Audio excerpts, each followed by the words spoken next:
The city of Cape Town, one of the most established economic hubs in South Africa. The mother city has one of the 7 wonders of the world. It also has various natural iconic landmarks, from Chapman's Peak to the Sentinel in Houtbay. Below this mountain lies Hangberg, an impoverished community, and the gap between the rich, the poor and the landless is evident. Social ills and unemployment are glaring. Work, because they import Somalians and people from other countries to work here for less money. The locals should have their first privilege for work. The factories is broken, so what is going on in this place? There's corruption in this place. Big corruption. Because it is evident, you can see there's nothing going on. Most of these people, including me, myself, we apply on the database for work and we don't get the job by EPWP. It's the same people working every time. I don't know what is the problem. Applied today as well and many times. There's only certain people that work, that is my point. All eyes are on the promises and commitments that would come from the proposed government of national unity for some of the community members. The government of national unity is only the beginning.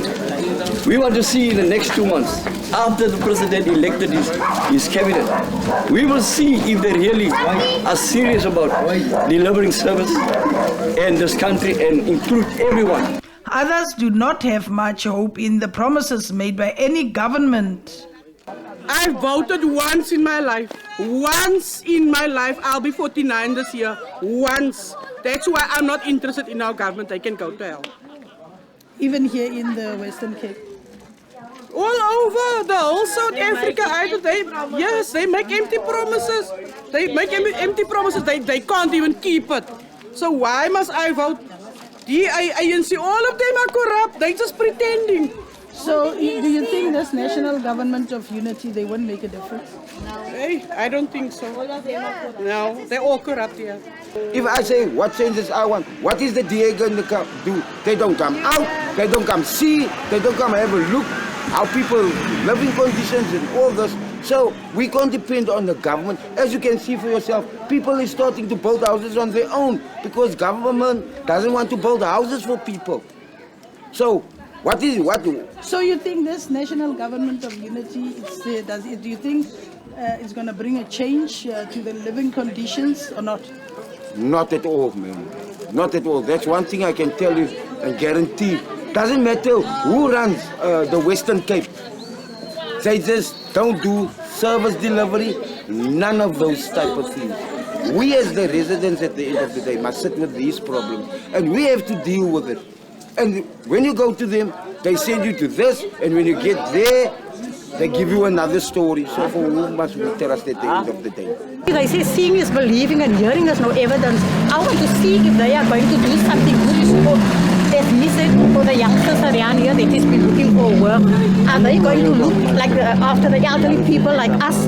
They don't look after us. They don't worry if your place is broken. They don't care if the rain is falling in. They don't care if the wind is blowing in. They don't care if your door is broken. This morning, for the first time, the city sent 2 men here to me. And I asked him, what do you want to know? I want to know about the frame. So what frame? The bathroom, the toilet door frame. So I said, I brought a frame and I let someone else put it in and I pay for my pension. Nell says an inclusive Houtbay for everyone is still a pipe dream. This city is not a Besent city. If you look, you come to Mandela Park, you're going to Hangberg, then you go in the central of Houtbay. What do you see? There is still division. People are certain group categorized. That this is not human rights. And this is Mandela Park or Imizamoyetu, a few kilometers away from Hangberg. This community is also surrounded by the iconic mountains. Some of the people here want to see their living conditions improve. Just like the residents of Hangberg, they too want proper housing and unemployment to be addressed. Kids are not working, others are not going to school. They use drugs. They must get a place to keep the kids to get them away from drugs and loitering in the street. Partners of the proposed government of national unity, including the DA, say they are entering into this partnership in the interest of the nation. We are hungry here. But only time will tell if the living conditions in communities are improved within the next 5 years, as promised by the GNU. Mercedes Besent, SABC News, Houtbay.